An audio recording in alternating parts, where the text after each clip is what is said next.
What's up, people? Welcome back to another video. Today I want to give you a review and just my opinion of a software or app depending on how you're using it. It's called Dehancer.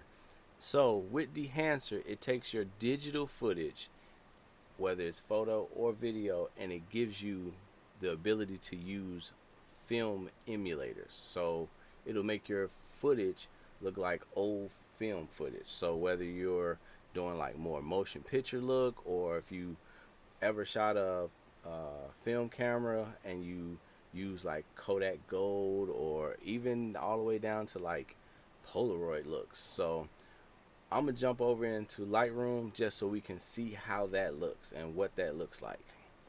So right now we have Lightroom open, and I have my beautiful model Brooklyn. She's right here. We did a Valentine's Day shoot.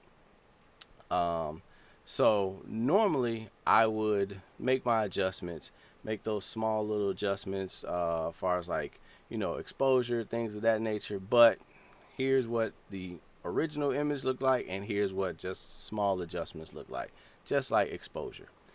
But I want to make her footage feel like an old motion picture, right? So normally I would kind of play around with Lightroom and I've created some of my own presets. Now I'm not sure what film stock this particular preset that I'm using would look like, but if I was to just go with something that I made, I would probably use something like this.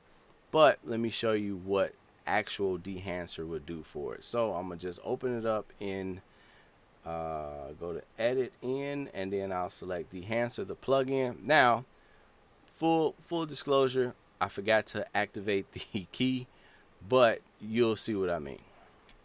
So as we come into here, it's going to give us that watermark, which is fine because I just want to show you guys the what it would actually do. I would navigate up here to films, and then I would go to in this case, like I said, I wanted to make it look a little more like a motion picture, like an old film. So I would click motion picture. Now we have a few different versions. We have like a Kodak Vision 3. The 50D is the ISO and its daylight balance, or 500 ISO and tungsten balance. So again, depending on what look you're going for, you can add that. But as you can see, we have some let me turn off all these adjustments. Let me just adjust everything because I want to give you a fair look at what the preset by itself looks like without having any additions to it. So if I wanted to go with the Kodak 3, I would choose this, or the 500 tungsten. But just from the thumbnail, I know I'm going to choose the Vision 3 250D, which is 250 daylight. And for me, it's because of the deep reds. It's the deep reds. But like I said, you have your ability if you wanted to do more of a color negative, and then if you wanted, stay with the Kodak family, you can do maybe a Kodak Portrait 400, a Kodachrome, Kodak Gold. Well, Kodachrome would be more black and white, but if we did Kodak Gold, it'll be something like that. Or let's see, we have a Kodak Ektar, which is, it's actually pretty good. I like that. But like I say, I'm gonna go with, ooh, look at the Fuji. The Fuji gives like a nice deep red, but I'm gonna go with the motion picture. I do like the 250D.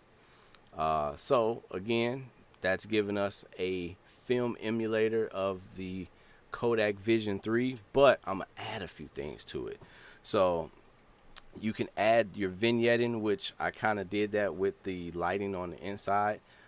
So you'll see the blackened edges of the frame, or brightened up edges depending on what you're shooting. I don't need to add an extra one, but I'll show you what that looks like. You can't really tell because I've already done it. So, and that's the base model, but you can adjust it if you need to. So vignetting, I don't necessarily need. Overscan is if you ever had like film and you'll see those perforated edges or whatnot on there, you can size it up and then you'll have that in your actual shot. So in this case, if I was to size it up, I would have something like this. where this is a 35mm, or if I wanted a super 16, or if I wanted a super 8, and then you can even flip it from horizontal to vertical. So depending on what you're going for, you can use the overscan to kind of stylize it, or even make more of like a stapled look for yourself. In this case, I don't need that, so I'm gonna take that off. Film damage is kind of gives you those scratches and dust particles. Again, they have it for 35mm, 120 type. Today I don't need it. Today I don't need it. I would use that more so in video, not so much in my photo. But bloom is definitely something that I like. And if you didn't notice, let me turn it on and back on. So if you look at the frame around her, it kind of highlights and almost like hazes the highlighted areas. It even kind of does it around the skin a little bit. So I like the bloom. And then let's see if we can adjust it. I'm gonna go all the way down to super 8 to kind of really push it, really make it look kind of smoky in there. Halation deals with like pushing your reds and your oranges. I would almost say kind of like defringing them a little bit. So I'm gonna turn off my bloom, but I'm gonna turn on my halation. Now, as you can see, the reds and the oranges are mostly affected. So depending on what you have in your shot, you may get a lot of halation, or you may just get a little bit. So it's ideal for tail lights if you're shooting, you know, at night, especially night photography where it's like cityscape. That would definitely come in handy. In this shot, this is under super 35. You can go all the way down to a super 8, and that pushes it dramatically. For me, I don't need the halation today. I'm gonna go with the bloom. Film grain, definitely need the film grain. So of course it's going to give your footage a more grainy look. And let me move this mic a little bit out of my way. There we go. So it gives your footage a little bit more of a grainy look. As you can see it right up here in the bloom area. So let me turn that back off. So it's kind of smooth, but now it's giving a little grainy. And you can also choose whether you want 35mm or when you go down to heavy 8mm. In this case, I kind of want to keep her a little smooth, so I'm gonna do 35mm at let's do 50. So 35mm at 50, which is still good. I still have to do some skin work, so this is me building what my final image would look like. So I would normally bring it into Dehancer after I've done the skin retouching, but I just kind of want to give you guys a small look as to what it looks like.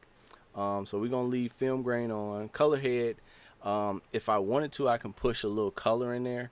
So let's say I want to push a little bit of red into my shadows. So if you look up here by the curtains area, you'll start seeing a little bit more red going into the shot. And it's kind of in the stockings and everything. It's a little bit too much for me. So I'll dial it way back, and then if I go the other way, it'll push a little blue in there. But in this case, it's kind of making the picture a little bit more cooler, which I kind of like the fire red warm feel. So that'll be about enough. I don't want to change her stockings to red tint. I want to keep the black tint. So this is color head. Like I said, you can push a little bit more color into there, and right now it's feeling a lot warmer. It's feeling a lot more stylized, so I like that. Print, I've seen it work pretty good on other images, and what I've mostly been using is the glossy paper. I don't mess with the presets. I leave it as is, but you can use the film, the 2380. I don't like what it did to this particular image. And then you have the 3513 print. Again, not something I would use for here. And then you got the log, which is just going to flatten it out. So I've never used either one of those. Linear, I think it's basically like not having it on. But for me, I would use the gloss, and then this is what it looks like on and off. Very subtle difference. Like I say, you can see it in more images than you really could in some of the other ones. So in this case, being that I can't see it, I'm not going to use it. So let me turn that off. Expanded, let's see what expanded does. So turn it on, turn it off, on, off. If I wanted to push the black point, I could, or take it away. And again, in this particular instance, expanded expand isn't really doing anything for my image. Film compression does. So let's see. Now, film compression kind of dealt with some of my highlights. So if you look at this piece of the frame off to the left, once I turn it on, it kind of balances out and almost like softens that highlight. So I'll leave that with the actual default settings. Film developer, I know that's dealing with when you develop film. Unfortunately, I didn't grow up during that phase, so I don't know how that actually works. But in this case, it's not doing a tremendous amount to the image. Of course, I can boost these, but I like what I see right now. So I'll turn that off, and then you have just some other settings up here. I don't really mess with those too tough, but I believe this is the image that I want to go with. I'll turn it off, then we turn it back on, and like I say, all I have to do from here is just activate the license, and boom, I'm good to go. But what you would do is you would just press OK, and then you'll re-import that image back into Lightroom, and you are good to go. So here is our image before, and here is it after with the enhancements. Come on, Lightroom, don't embarrass me. Let's see here. Open that up. There we go. So as you can see, we have our enhancements. It looks great. It looks vintage, and it looks like it's ready for post. Little skin retouching. Boom. We're in there. So this has been my review, small tutorial on how to use Dehancer for the actual software. Like I said, they do have it for video. So if you have Premiere, After Effects, what's the other one? DaVinci, like any of your video editing software, they have it for that. I mostly use Lightroom and Affinity, but they do have it for Capture One and Photoshop. But like I say, if you're into a vintage look, or if you like film and just miss that boat, you don't have to miss it too much. Dehancer kind of got you covered with that. So like I say, this is definitely software that's right up my alley for the style of shooting I do. So appreciate you for joining me on this video. Like I said, if you got any questions about the software, or if you've been using it for a while, just let me know in the comments below, man. Appreciate you for joining me on this one. 2 of them.